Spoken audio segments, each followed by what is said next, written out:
dizzily valuable, and I can tell you with every confidence that it's worth £35,000. Wow. It's amazing. What if a forgotten item gathering dust in a cupboard wasn't junk at all, but a Victorian spy tool, a secret weapon, or a bizarre ritual object? Welcome to our channel.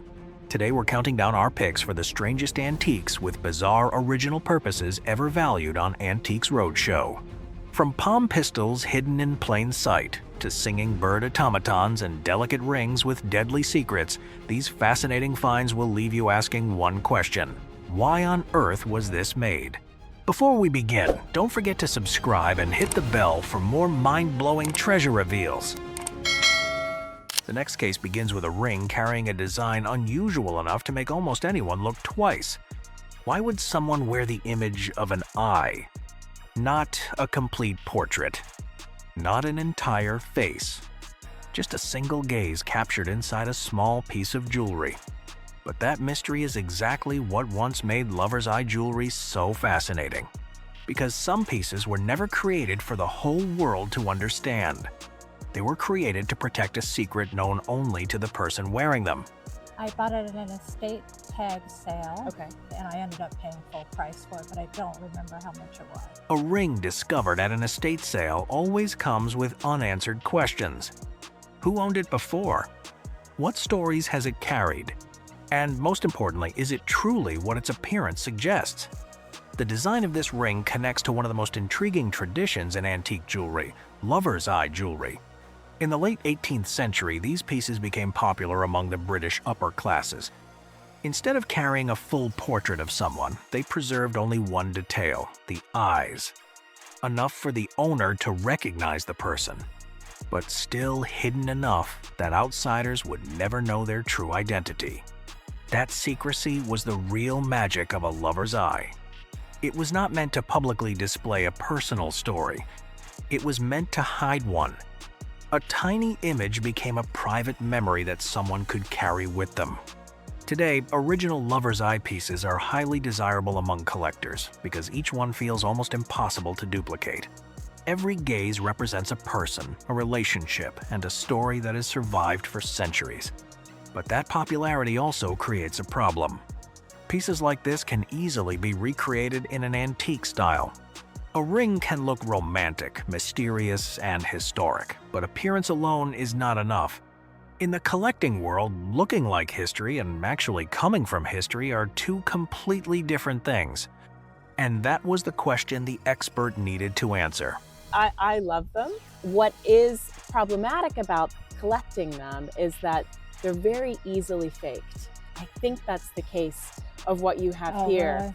So I would say, considering that I feel that it's in the style of a lover's eye pin, it's worth about $200 to $300. Not every discovery ends with a forgotten treasure worth thousands. Sometimes, the most important discovery is simply the truth. This ring still has a fascinating design and reflects one of the most romantic traditions in jewelry history. But it does not have the evidence needed to become the kind of original lover's eye piece collectors search for. And that is one of the biggest differences in antique jewelry. Two objects can look almost identical, but one has truly traveled through history while the other was made to recreate it. Even though this was not the Georgian treasure someone might hope for, it still tells an interesting story. Because in the world of antiques, appearance is only the beginning. The real question is always what lies underneath. Does an object simply look like the past? Or did it actually live through it? It's an inkstand that's been handed down in my family for several generations. My mother gave it to me. It's been in your family for a very long time, Oh, yes. at least since Yeah, probably probably the... 6 or 7 generations. Yeah. It's not strictly speaking an inkstand. But what the family didn't realize was that the object passed down for all those generations was actually telling a slightly different story. Over time, the original purpose of antique objects can slowly disappear. Names change, memories fade, and sometimes an item is remembered as something completely different from what it was created to be. When the expert examined it more closely, he discovered that this was not simply an inkstand. It was part of an 18th century desk set, consisting of a pounce pot and a nib wipe, two objects connected to a time when every letter had to be written carefully by hand. More than 200 years ago, writing was a much slower process than it is today. After ink touched the paper, people could not always immediately fold the page and send it away. That was where a pounce pot became useful. A small object that might seem almost forgotten today was once part of the everyday process of communication. But the most interesting part was not only what it was used for, it was when and how it was made. The piece dates to around 1770 to 1780, during the Georgian period in England, a time known for balanced, elegant, and carefully crafted designs. Instead of relying on size or dramatic decoration, its beauty came from smaller details, the delicate openwork, the proportions, and the attention given to the overall form. Another unusual clue was its small size, which led the expert to believe that it may have once belonged on a woman's writing desk. But there was also one detail that could easily be misunderstood. Despite its silver appearance, this was not solid silver. It was old Sheffield plate, an important 18th century technique developed before modern electroplating existed. By bonding a layer of silver over another metal, craftsmen could create objects with the appearance and elegance of silver while making them more accessible than solid silver pieces. So the real value of this object was never only about the metal itself. It came from its age, craftsmanship, and the small piece of everyday history it managed to preserve. I think that, again, the market for old Sheffield plate isn't as strong as it perhaps used to be. The appreciation for it isn't amongst the younger collectors necessarily there quite as much, unfortunately. But notwithstanding, I think at auction it should be worth something $600 to $800, something like that. Yeah. Very nice. And the item that generations remembered as an inkstand finally revealed the real story. It had been carrying a small reminder of how people once lived, worked, and connected with each other. KASHMIRI Silver Bird Pepper Shaker. Continuing the countdown is a small silver bird that looks like a charming decoration for the dining table. But behind its simple appearance is an object that has been passed down through several generations of the same family. And what makes this collection even more interesting is that these little silver animals are hiding unexpected functions. Well, unless you two are the youngest silver dealers I've ever set eyes on, I'm guessing that you must have been given this gorgeous collection of quite interesting silver. Is that the fair guess? Yes. Who gave it to you? Well, it was our grannies, but before that it was our great-great-granddad. The family history makes these silver pieces even more special. They are not just decorative objects, but items that were once designed to be used in everyday life. Among them, the small silver bird quickly became the center of attention when the expert revealed its real purpose. Well, they're both lovely. We'll start with the bird. The bird is a pepper pot. His head comes off. Yeah. He was actually made about 150, 160 years ago. Instead of creating an ordinary pepper shaker, the craftsman transformed it into a silver bird full of personality. The combination of function and imagination is the reason novelty silver pieces like this continue to attract collectors. And the bird was not the only fascinating object in the collection. Your cow, again, good choice. This is what's known as a cow creamer. The reason he's a cow is because you open his back up here, you fill him full of cream, and then you pour the cream out of his mouth. And you pour, yeah, his mouth's got a little slot in there. The cow creamer is another example of the creativity found in antique silver craftsmanship. Simple objects used at the table were transformed into playful, unique designs that later became collectible pieces. And after being kept through multiple generations, their true value was finally revealed. The cow, because it's bigger. Your cow is worth somewhere in the order of 800 to 1,000 pounds. Yeah. That's a lot of money. That's a lot of money. And your bird here is still a very lovely thing. He's worth sort of somewhere between 300 and 400 pounds. From small family objects, this silver collection turned out to hold a surprising value. But more importantly, these pieces preserve the story of several generations. A silver bird or a cow creamer is not just an old household item. They are family treasures that continue to carry their history forward through time. Let's see what's got inside. Glint of all kinds. Oh, look, pretty ring there. Black enamel and diamonds. Sometimes the most interesting discoveries on Antiques Roadshow do not come from just one single item, but from a small collection that has been kept through generations.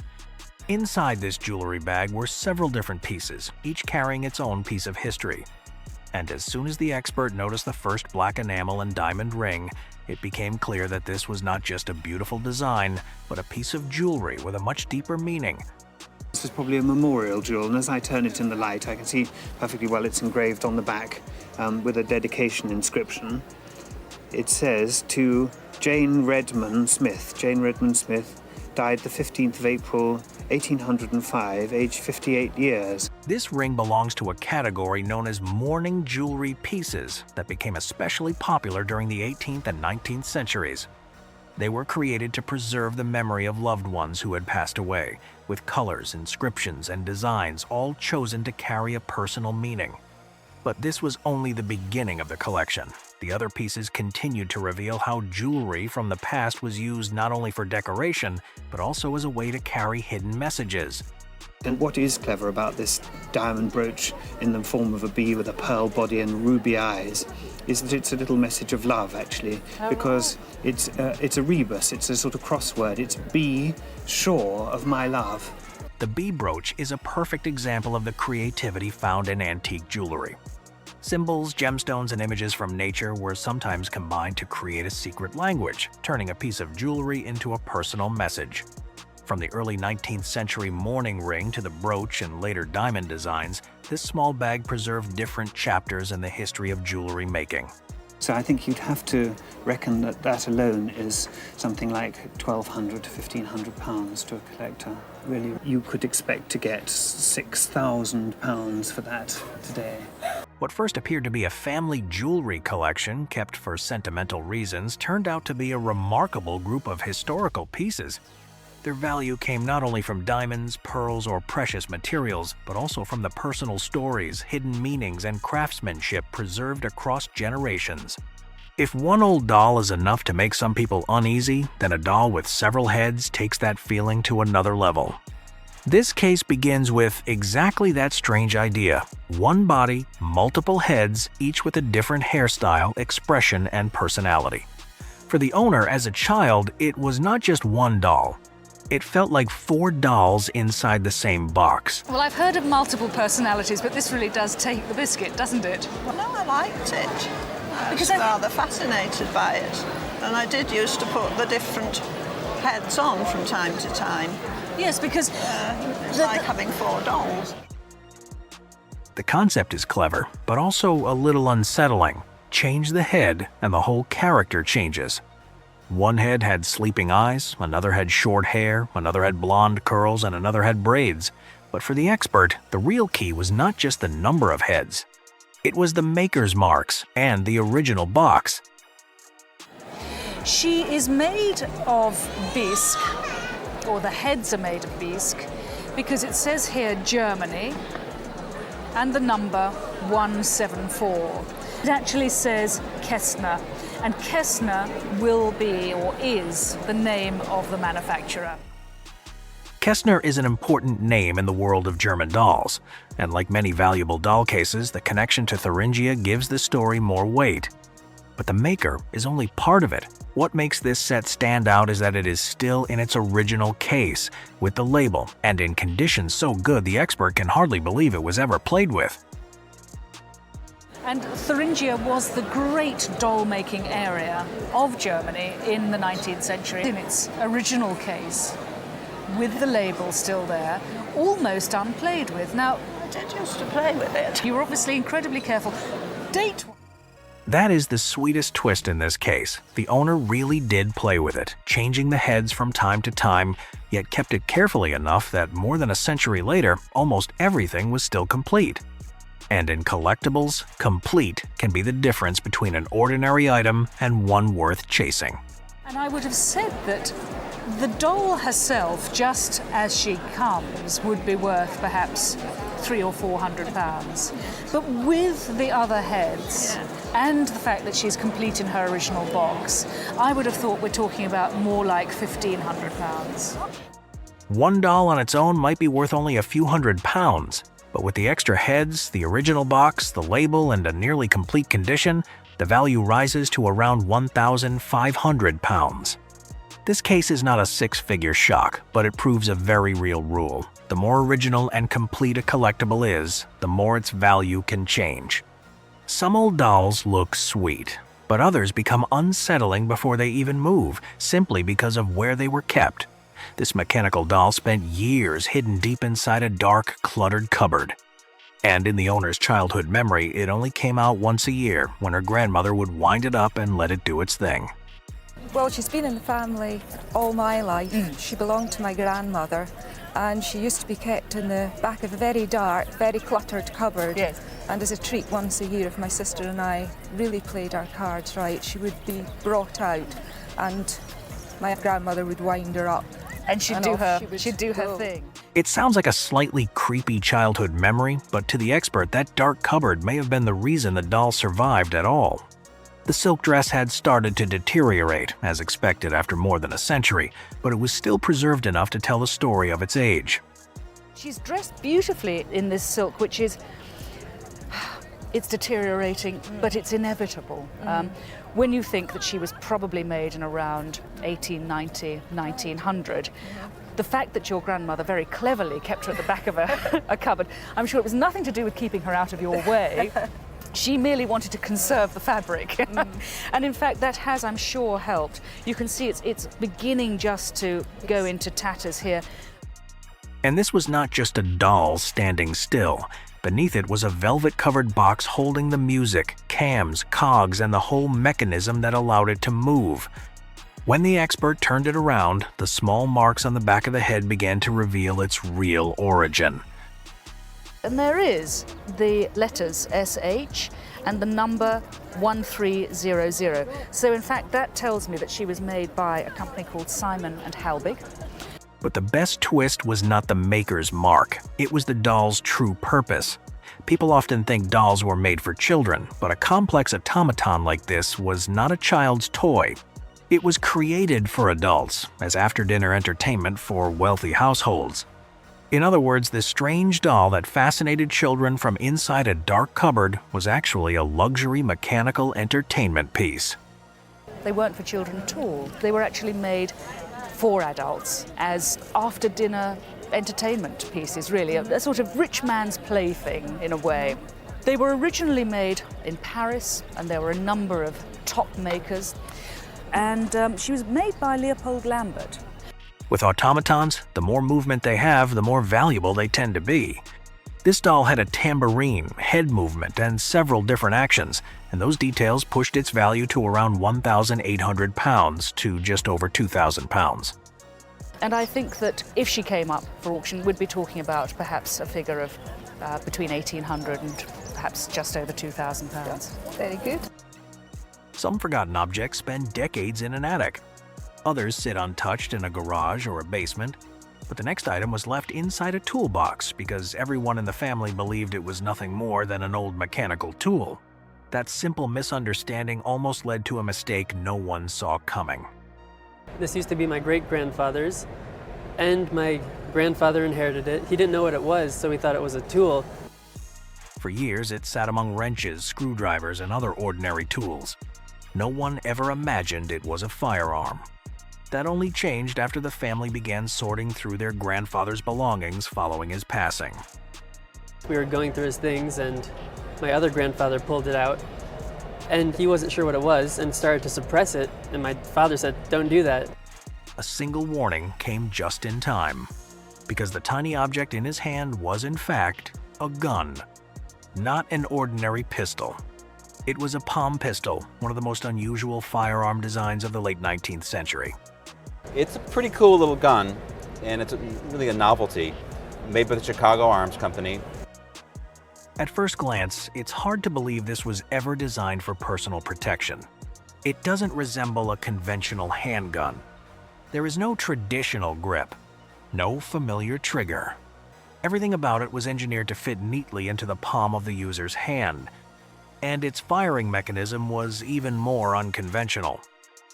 So it operated with a rotary system inside, and we have 7 chambers.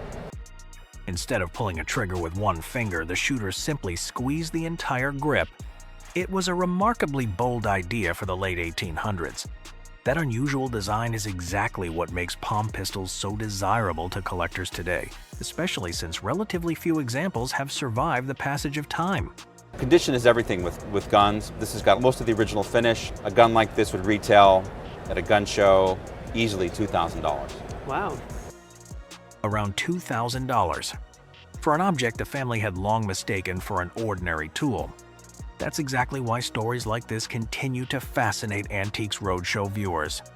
Because sometimes the most valuable treasure in the house is the one nobody ever thought was worth a second look. The FABERGÉ flower. We call it the regimental jewel. The regiment, the Worcestershire Yeomanry, later to become the Queen's Own Worcestershire Hussars, was formed in 1794 to protect these shores against a Napoleonic invasion. At first glance, it's just a small flower displayed in a clear vase. But from the moment the expert saw it, he knew he was looking at something extraordinary. Known as the regimental jewel, this piece belongs to the Worcestershire Yeomanry. Its story dates back to the Boer War, when soldiers left home to fight overseas. Before they departed, they were given silk pear blossoms to wear on their hats as a reminder of the county they were leaving behind. After the war, the Countess of Dudley commissioned Fabergé to create a permanent version of that flower. This looks for all the world like a glass vase, and there's a stratagem here that it's filled with water, and this is the meniscus, the top of the water, but in actual fact it isn't. It's a solid block of what is apparently glass, but it's certainly not. It's stone. It's rock crystal. The flowers are made of enameled silver and tiny silver stamens, but in the center there's a dewdrop of diamond. The closer it was examined, the more remarkable it became. The vase isn't glass at all, but carved rock crystal. The stem is made of gold. The blossoms are crafted from enameled silver. At the center of each flower sits a tiny diamond dewdrop. Even the leaves are carved from Siberian jade. But its true value goes far beyond the precious materials. This isn't simply a Fabergé masterpiece. It serves as a symbol connecting generations of soldiers from the same regiment. I think it provides that link for all the different ages of soldiers that have soldiered with the regiment and are intending in the future to soldier with the regiment. I find Fabergé things on the Antiques Roadshow, but nothing of this scale. And I can tell you that the size of the object, the sophistication of the object, the provenance of the object brings it very, very close to only 2 other flower studies in the United Kingdom which are in the Royal Collection. Given what are the qualifications I've already put on this object, it is a towering masterpiece of the goldsmith's art by the most famous goldsmith of the 20th century. Although he had appraised many Fabergé pieces before, the expert said he had never encountered anything like this on Antiques Roadshow. And then came the moment everyone was waiting for. Can you guess what it was worth? This is worth £1 million. Really? It certainly isn't No. for sale. Well, that's the I'm rub. just a custodian. I know. But for its owner, this was never something to be sold. It is a piece of regimental history, preserved on behalf of those who served in the past and those who will serve in the future. Sunlight and gold, look at it. It has to be gold. Beautiful. Looking like that, doesn't it? What a wonderful, wonderful object. And it's a gold box, isn't it? Yeah. But the gold box is secondary to its real function. At first glance, this object immediately catches attention with its shining gold surface and detailed decoration. But what truly impressed the expert was not just its luxurious appearance. Inside this small box was one of the most complex creations made by 19th century craftsmen, a singing bird automaton. It combined the art of jewelry making with miniature clock making, where every movement was powered by an incredibly detailed mechanical system. And the clue inside revealed where this special creation came from. And inside we can see the name of the supplier, and he's J.M. Badoulet and Sons of Geneva.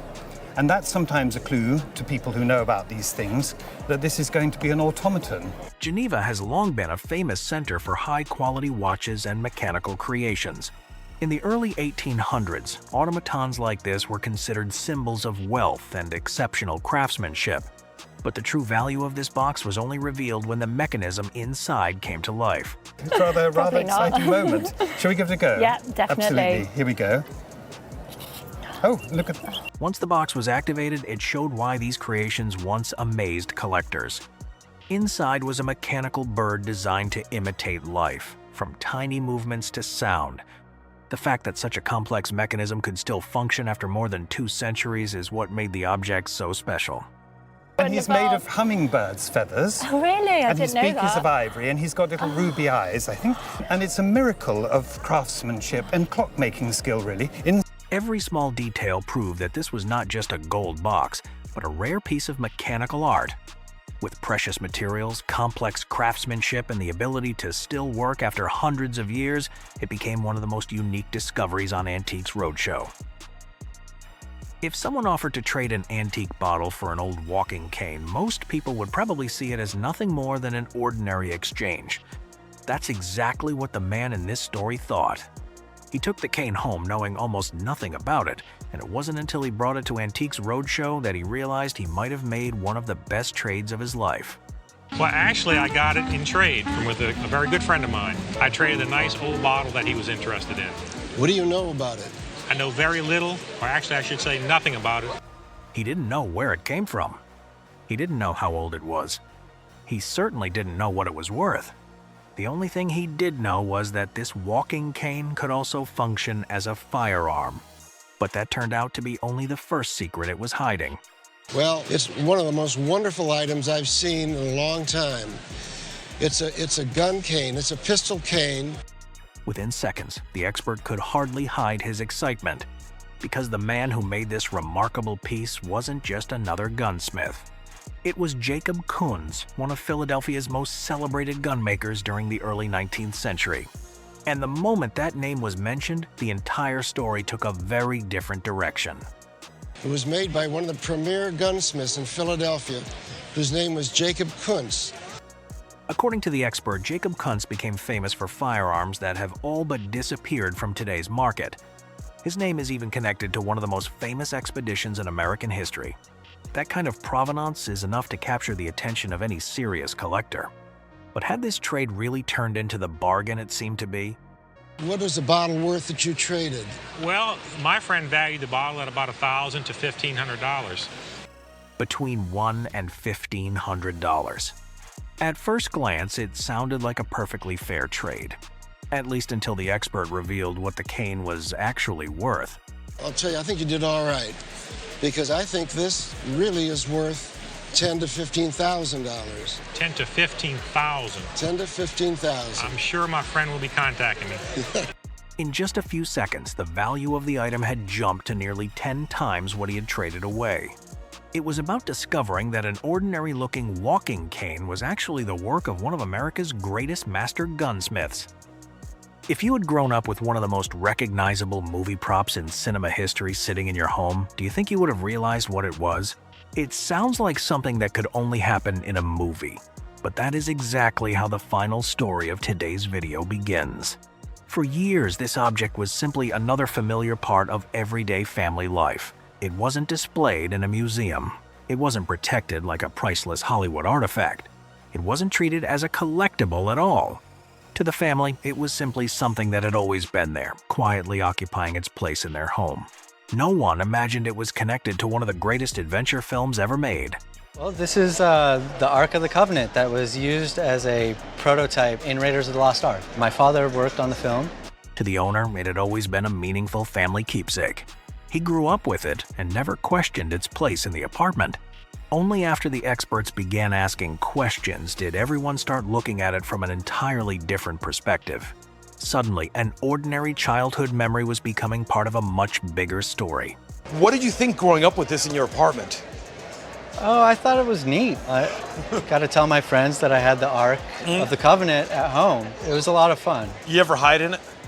No, we kept blankets inside. You kept blankets? Behind those family memories was a remarkable chapter of filmmaking history. The experts carefully traced the object's background, piecing together its role in the production and explaining why it deserved such close attention. At that moment, everyone realized that its true significance had very little to do with the materials it was made from. Its real value came from the story it represented. My father worked at Industrial Light and Magic in the 80s. He worked on Star Wars, Raiders, Star Trek. I knew George Lucas. He was wonderful. Industrial Light and Magic was the special effects house founded by George Lucas. What makes this artifact different from most movie props is the opportunity it represents. The most important pieces from legendary productions almost never become available to private collectors. That is why anything with a direct connection to the filmmaking process attracts enormous attention whenever it appears. I know that this was a prototype used to size the pyro. You've got a hot melt glue gun doing all the fancy designs. All this trim here is made from picture frames. By now, everyone in the room understood they were no longer looking at an old movie prop. They were looking at a genuine piece of cinematic history. Only one question remained unanswered. What was it actually worth? We estimate at auction a very conservative value of $80,000 to $120,000. Wow. And not bad for hot glue and spray paint. Absolutely. And realistically, I can see it getting into $250,000 range. From a movie prototype that quietly sat inside a family apartment to an artifact that could realistically reach $250,000, it is a remarkable ending to today's countdown. After forgotten furniture, a Tiffany masterpiece rescued from a chicken coop, and a Picasso that spent decades hanging above a kitchen stove, perhaps the most extraordinary hidden treasure of all turned out to be a piece of movie history that millions of people have seen without ever knowing this version still existed. Ancient Egyptian alabaster canopic jar with IMSETY head. Continuing the countdown is a jar that was not created for everyday life. Its appearance may look like an ancient decorative object, but its true purpose was connected to one of the most important rituals of ancient Egypt. For years, the family only knew it as something their grandfather purchased during his travels. But they had no idea they were keeping an artifact with thousands of years of history. My grandparents traveled extensively pre-war and obviously ended up in Cairo at one point. And my grandfather, who loved to collect beautiful things, bought this, the canopic jar. Yeah, well, I collect scarabs, but I've never had the luck to find one of these. The grandfather bought the jar for its beauty, but ancient Egyptians created objects like this with a much deeper meaning. Canopic jars were used during mummification to protect the important organs of the deceased. Each jar in a set of 4 represented one of the sons of Horus, serving as a guardian for the journey into the afterlife. But as you know, as you've just said, it's a canopic jar. And you probably know these jars were put in the tombs of embalmed bodies with the embalmed vital organs inside each one of them, because there were 4. The human-shaped lid shows this figure is IMSETY, the protector associated with the liver. But the value of the jar came from more than just its age. The alabaster material, craftsmanship, and especially its clear ownership history all made it more significant. The family even kept the original receipt from Cairo, an important detail for an artifact thousands of years old. This is the receipt, isn't it, for it? Yes. From what date was this? The receipt helped prove that the jar had been in the family since before World War II. For Egyptian antiquities, provenance like this can make a major difference. After examining it, the expert identified the piece as likely coming from the 19th dynasty, an era connected with famous pharaohs such as Ramesses II. That meant this jar could be more than 3,000 years old. This type is usually from the 19th dynasty. That's about 1290 to 1180 BC. That's the time of Ramses and Set. So if it's confirmed, which I'm sure it is, that it's from that date, it could make £4,500, and it could possibly make more. But the most fascinating part is its journey. An object once created to protect something precious inside an ancient Egyptian tomb was eventually protected by one family for generations. More than 3,000 years later, its story continues. Paul STORR silver-gilt Triton shell salt cellars. Continuing the countdown are objects originally created for something as simple as holding salt on a dining table. But the moment the expert saw them, he realized these were not ordinary pieces of silverware. Because in the hands of an exceptional craftsman, even a small functional object can become a miniature work of sculpture. I must say, these are really wonderful sculptural objects. There's very little else you can say except they are marvellous pieces of sculpture. They are, of course, salt cellars, in fact. That's what they were designed to do. What makes these salt cellars special is the combination of function and artistry. They were designed for use during meals, but every detail, from the shells to the Triton figures and mythological sea creatures, was crafted with remarkable skill. And their true importance is connected to one of the biggest names in the history of English silver. Now, these were made by this very famous goldsmith called Paul STORR. 3 of them were made in 1813, and this one was made actually in 1811. And you can see a date letter Q there, as opposed to all the rest, which have a date letter S for 1813. Paul STORR was one of the most celebrated silversmiths of the Georgian period. His works are admired for their impressive designs, outstanding craftsmanship, and association with some of the most prestigious clients of the era.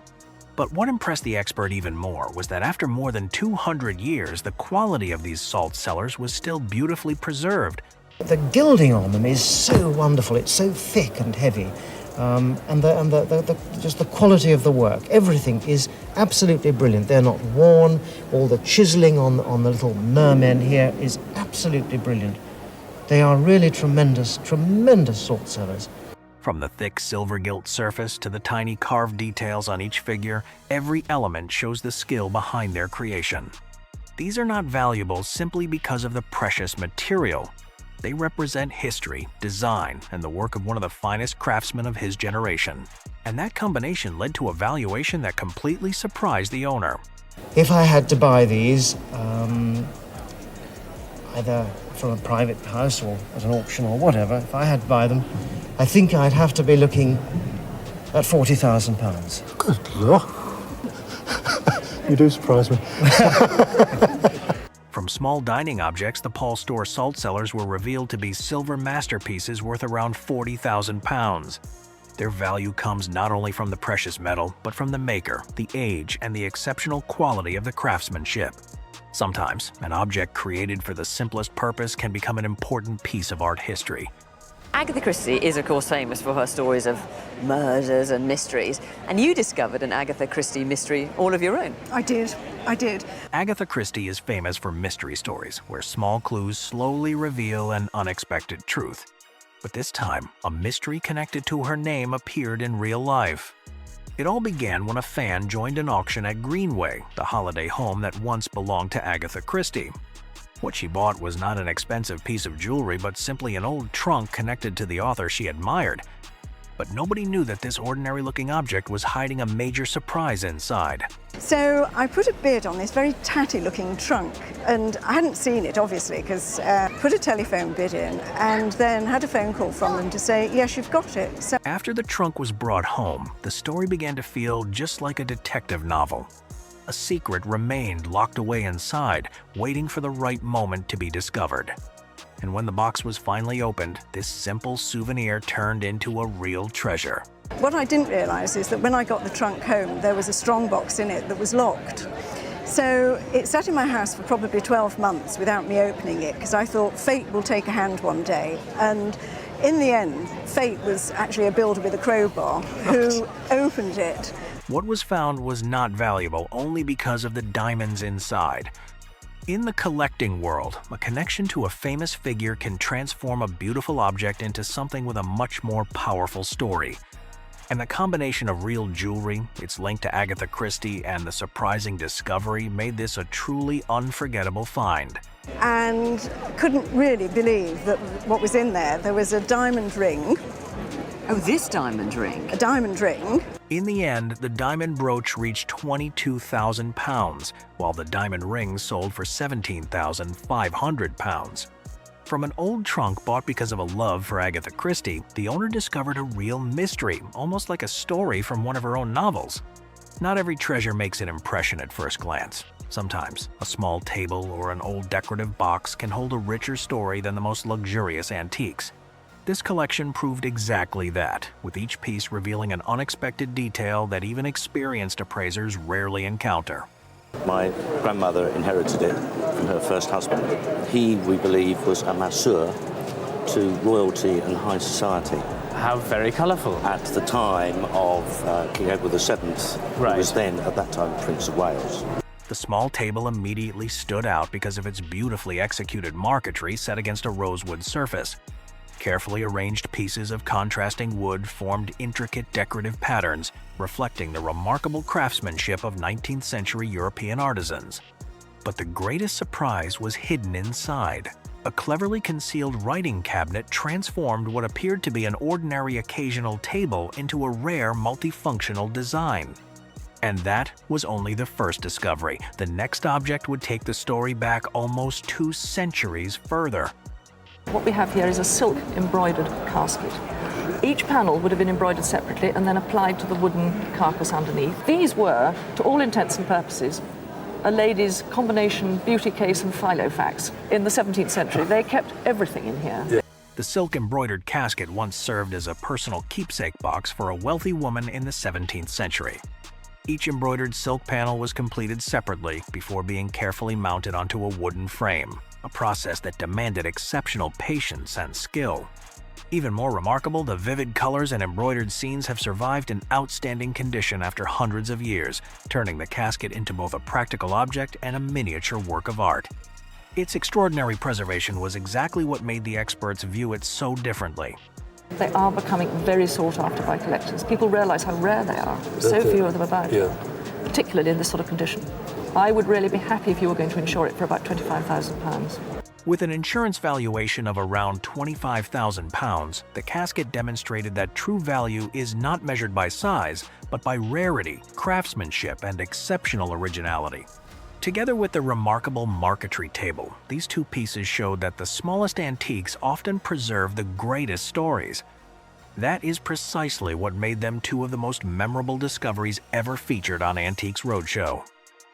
At first glance, this appears to be nothing more than an old writing desk worn by centuries of use. There are no elaborate carvings or dramatic features demanding attention. But experienced appraisers know that the most understated pieces often hide the greatest stories. And the moment this bureau desk was opened, a remarkable journey stretching back more than 300 years began to unfold. This piece of furniture was made about 1720, and I think it was made by a cabinet maker who was already well established because he was using materials which were fashionable 20 years earlier. Crafted around 1720, this bureau desk comes from one of the finest periods of English cabinet making. What impressed the expert was not simply its age, but the confidence of the craftsman behind it. Rather than following the latest fashion, he continued using materials that had been popular decades earlier, a choice that reflected the assurance of an established master. At the time, bureau desks served as both writing tables and secure storage for important documents and correspondence. But the most fascinating part of this example was still hidden from view. There it is, the well, which of course was accessible only when you open the top. Secret papers and so forth inside. But in here you have laburnum veneer. Beneath the writing surface lay rare laburnum veneer, a material seldom found in surviving furniture of this period. Combined with burr-yew, walnut, and exceptionally precise veneering, it revealed the extraordinary skill of its maker. Even after more than 3 centuries, the craftsmanship remained remarkably well preserved. Yet the appraiser still had not reached the discovery that excited him the most. One hidden drawer was about to reveal an even more personal connection to the past. There's a secret drawer. We've got to have a look at that because this is a very unusual feature. You see that pop out? Yeah.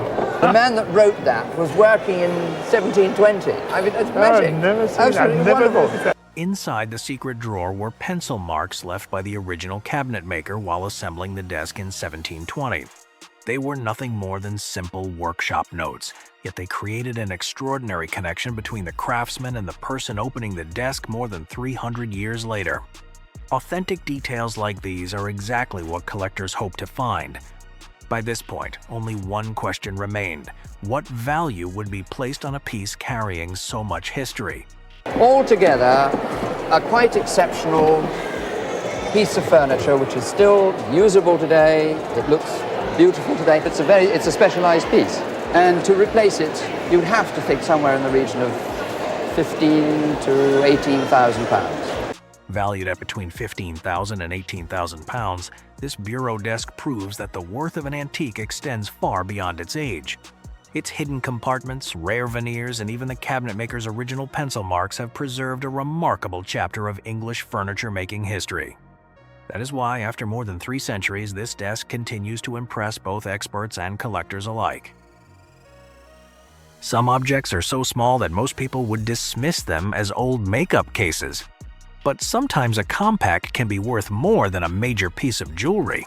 This case began with 3 accessories that had been passed down through generations of the same family. At first glance, they looked like elegant little cases designed for evenings out. Then the name Cartier appeared. And after that came an even bigger surprise. My mom's mother inherited them from her cousin. He got them from his parents, and I've now inherited them.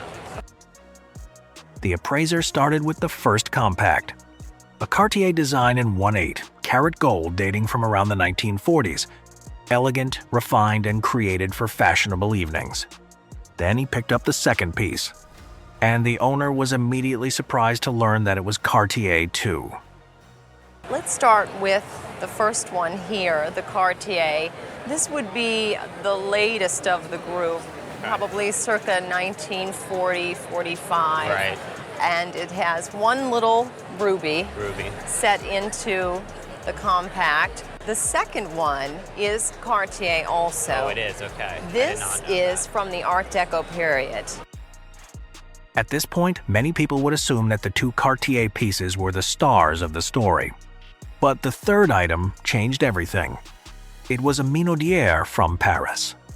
And when the appraiser opened it, he immediately spotted the maker's name, Arnold Ostertag, a company less famous than Cartier, but regarded as every bit as talented.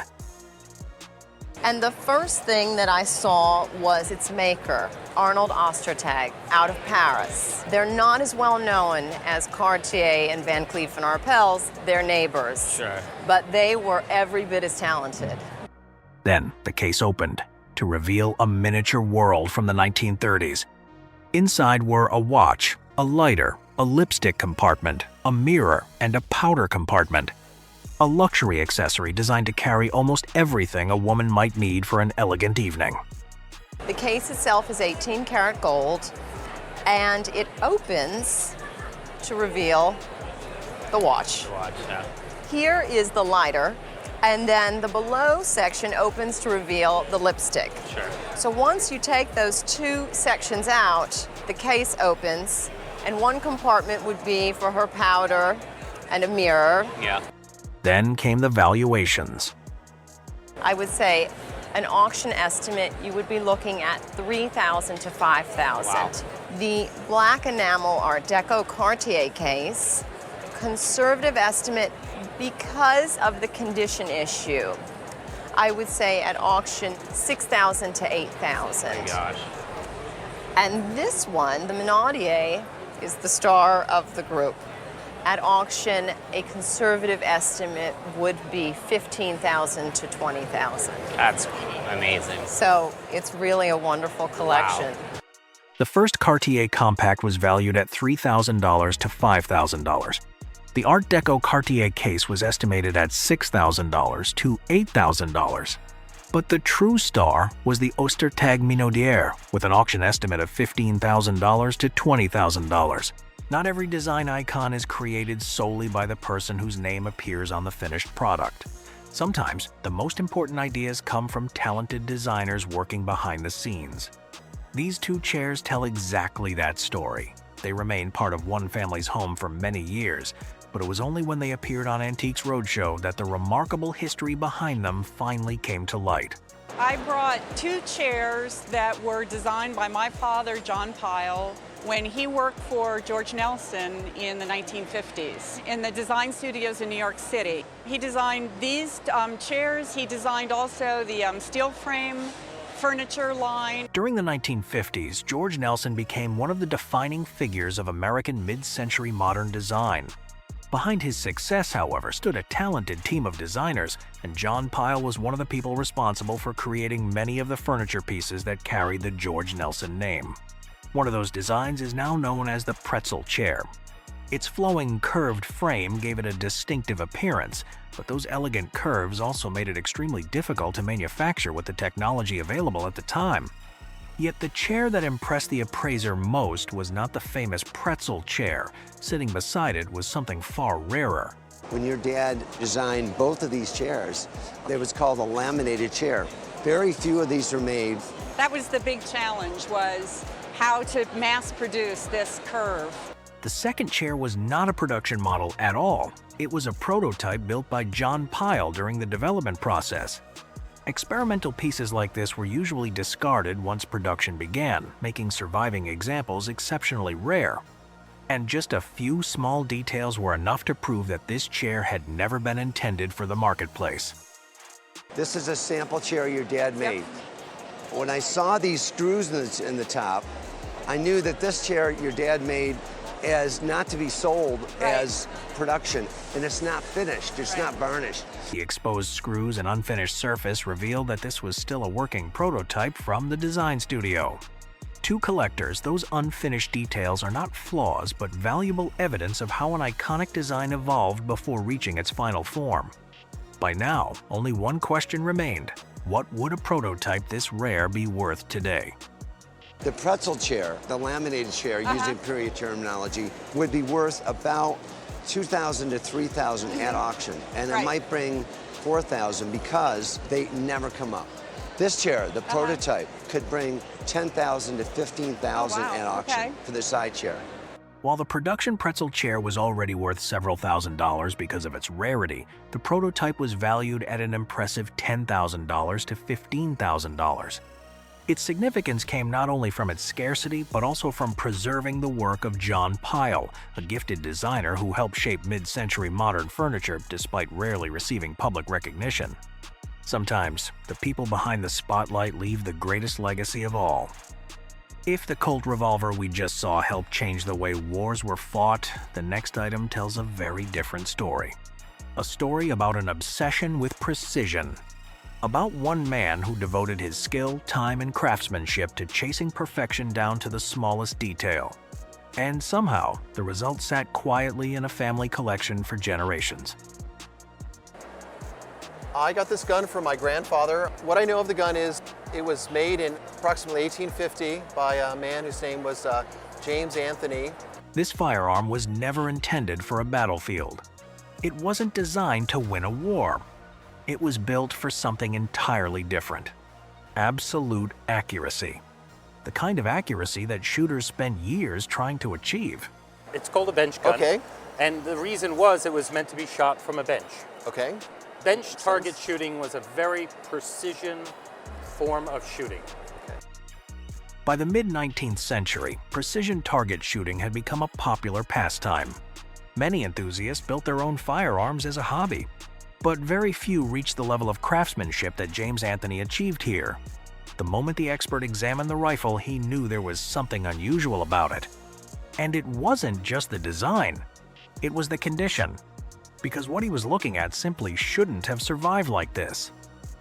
The most remarkable thing I find about this is the condition of the guns. I mean, they're pristine, they're new. I mean, more than 150 years had passed. Yet the rifle looked as if it had left the workshop only yesterday. And the closer the expert looked, the more surprises he found. he has silver-plated furniture, all the original finish, the engraved and silver-plated butt plate. He gold-banded in some places the breeches, and they also have platinum blowout plugs. Silver, platinum, multiple interchangeable barrels, and nearly every original accessory still intact. At that point, this no longer felt like a simple firearm. It felt more like a mechanical work of art, a masterpiece created by someone who refused to settle for anything less than perfection. I think at auction they could easily fetch between $10,000 and $15,000. Okay. Wow. From a forgotten family heirloom, the rifle had become a piece valued at $10,000 to $15,000. An impressive number. But perhaps the most remarkable part of the story wasn't the valuation. It was the fact that a largely unknown craftsman working in the mid-1800s had created something so extraordinary that it could still leave experts speechless more than a century and a half later. And the next story will take us far away from peaceful target ranges and into a battlefield where a single bullet may have changed one man's fate forever. I got it at an auction 2 or 3 years ago. It's all Alaska gold and mammoth ivory, and of course there's some diamonds. Can I ask you what you paid for it? I think about $5,700. From the beginning, this belt buckle was clearly not an ordinary accessory. Purchased at an auction, it immediately stood out because of its combination of unique materials closely connected to Alaska. But what caught the appraiser's attention was not only its bold appearance, but also the amount of gold, the craftsmanship involved, and the story hidden within each detail. There's 5 troy ounces of gold here, a substantial amount of gold. These nuggets, they're soldered to a base of gold. It's a lot of work and labor. 5 troy ounces of gold was already impressive, but what made the piece even more interesting was the use of natural gold nuggets in the design. Unlike refined gold, these nuggets are directly connected to Alaska's identity and its famous gold mining history. Every detail of the buckle showed that this was not simply a flashy object, but a carefully crafted piece requiring significant work. I love this part that this is mastodon tusk, could be mammoth. All the elements here, except for the diamonds, are truly from Alaska. Just every way you look, it's got this beautiful little sign of quality. The combination of Alaskan gold, mammoth or mastodon ivory, and handmade details turned the buckle into a piece filled with local character. Even the design representing Alaska made it feel like a small symbol of the region itself. And its value increased even further because of the impressive centerpiece. Approximately 5 carats in diamonds in the center. Probably during the pipeline days, I would think. Which is what year? Roughly? The 70s. The buckle's bold style perfectly reflected the spirit of the 1970s. Large-scale, precious materials, and an eye-catching design. It was not just an accessory, but a combination of natural history, Alaskan culture, and jewelry craftsmanship. This is so Alaskan that in the right auction, I think something like this could be $20,000 to $40,000. From an auction purchase worth a few $1,000s, this Alaska belt buckle turned out to be far more valuable than expected. Not only because of the gold or diamonds, but because almost every detail tells a story about nature, exploration history, and the unique spirit of Alaska. At first glance, this jersey looks less like a valuable sports collectible and more like something that has been completely ruined. It's covered with cuts, holes, and damage, and unless you know the story behind it, it's hard to imagine that every one of those marks was put there on purpose. Joe came up to me. He had 4 of these jerseys nicely folded in a neat little pile and a pair of scissors, and he asked me to cut holes all throughout them. I'd been with the Colts since I was 11, working at games and helping out, and so I'd never had a player ask me to do this. I was confused, but he explained it to me. They're tearaway jerseys. The person telling the story was just a teenage ball boy at the time. When Joe Washington handed him a pair of scissors and instructed him to cut holes throughout the jersey, he had no idea why. What he later learned was that tearaway jerseys were designed to rip more easily when defenders grabbed them, giving running backs a better chance to break free during a play. That detail alone would have made for a memorable story. But what makes this jersey truly unusual is that its current owner wasn't simply connected to it after the fact. He actually helped prepare it before it ever reached the field. Joe ended up being involved in 3 touchdowns in the 4th quarter alone. He threw for 1 on a halfback option, he caught a touchdown pass, and with a minute and change left, he ran a kickoff back 90 yards to win the game for the Colts. To this day, only player ever to do that. This wasn't just another game in Joe Washington's career. It became one of the most remarkable performances he ever produced, a feat so rare that decades later it still had not been duplicated. And this jersey was there for all of it. Suddenly, those holes and cuts no longer looked like damage. They became physical evidence of a historic moment. Insurance-wise, we're looking at $6,000 to $8,000 is right around what you could expect to place on this for insurance. Okay. Yeah. Fantastic. Yeah. Really awesome piece, man. With an insurance value of $6,000 to $8,000, it isn't the most expensive item featured in this video, but it may be one of the strongest provenance stories. Very few people can say they not only own a game-worn jersey, but also stood in the locker room holding the very scissors that created the marks still visible on it decades later. And that's the kind of story that transforms a piece of sports memorabilia into something truly irreplaceable. The next case begins with a ring that would be very easy to overlook. There is no large diamond at the center. No bright gemstone that immediately captures everyone's attention. And based on size alone, many people might assume this is just a small antique family ring. But sometimes, the smallest objects are hiding the biggest stories. Because the value of a ring does not always come from an expensive stone. Sometimes, it comes from history, meaning, and a background that is almost impossible to recreate.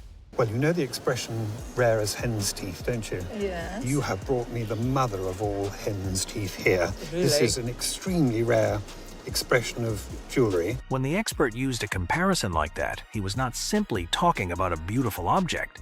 He was talking about something incredibly difficult to find. At first glance, this might look like a small gold ring with a garnet. But the real secret was hidden in the details most people would never notice. There are 10 small beads around the ring, and they were not created just for decoration. This is a decade ring, a miniature form of a rosary, where each bead represents a prayer and a religious tradition. It is both a piece of jewelry and an object connected to personal faith. The ring is made from 22-karat gold and features a cabochon garnet, but the materials alone are not what make it so special. The detail that changes everything is the provenance. The ring has a connection to Pugin-Hardman, a name linked to the Gothic Revival movement and the history of British design. Augustus Welby Pugin was an important figure in Gothic Revival, where design was not limited to grand architecture but extended into even the smallest objects. After Pugin's time, the Hardman family continued this tradition through metalwork, stained glass, and religious pieces. So this ring is not simply viewed as gold with a gemstone. It is a combination of craftsmanship, faith, and a very specific design history. An antique garnet ring can be found. But a decade ring with the Pugin-Hardman background, story, and rarity is something completely different. That is why the expert was not only valuing the materials, he was valuing a piece of history captured inside a small ring. So, without a shadow of doubt, it's worth £8,000. Oh my God. Fantastic. Oh, that dear little ring. £8,000 for one small ring. A number that the owner could hardly believe. But after understanding the story behind it, the size was no longer the most important thing. Because this ring does not impress through sparkle. It impresses through depth. Through 10 tiny prayer beads, 22-karat gold, Pugin-Hardman provenance, and a connection to an important period of British design.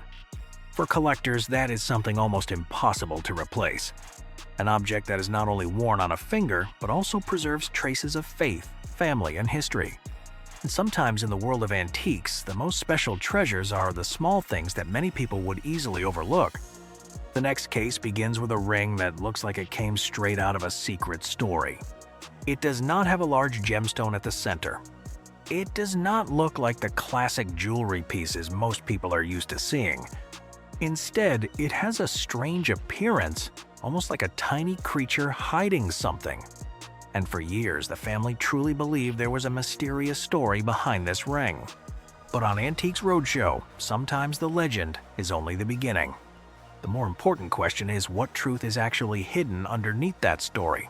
My grandmother saw it in a jewelry store window in San Francisco in the early 1920s or before, and she was quite taken with it and she bought it.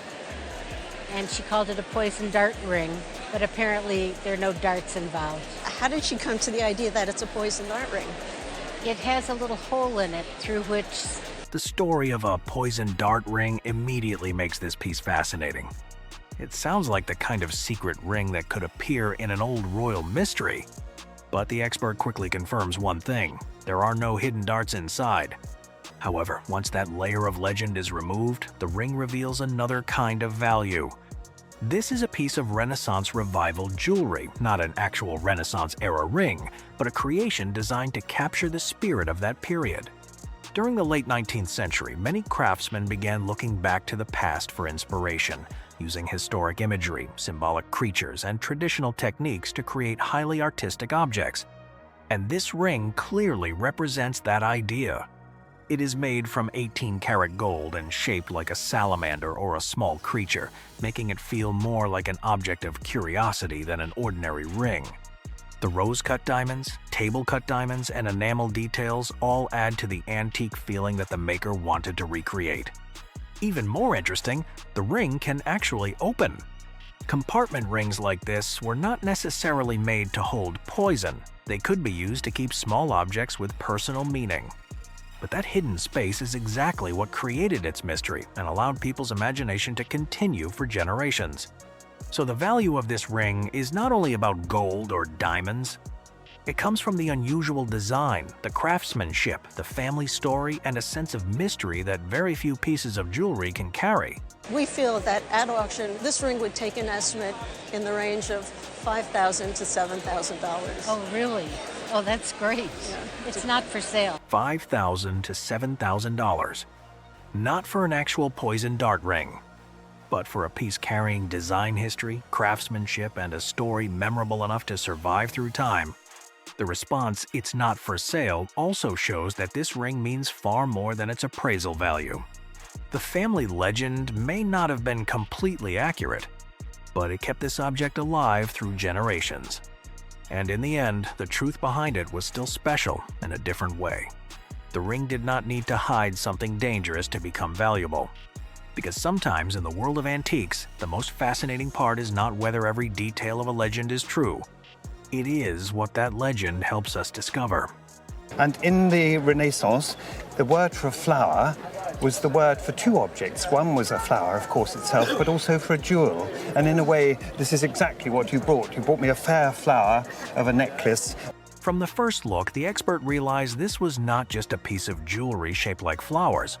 Behind this delicate design was a style that appeared among European high society hundreds of years ago, when jewelry represented not only wealth but also fashion, art, and luxurious social events.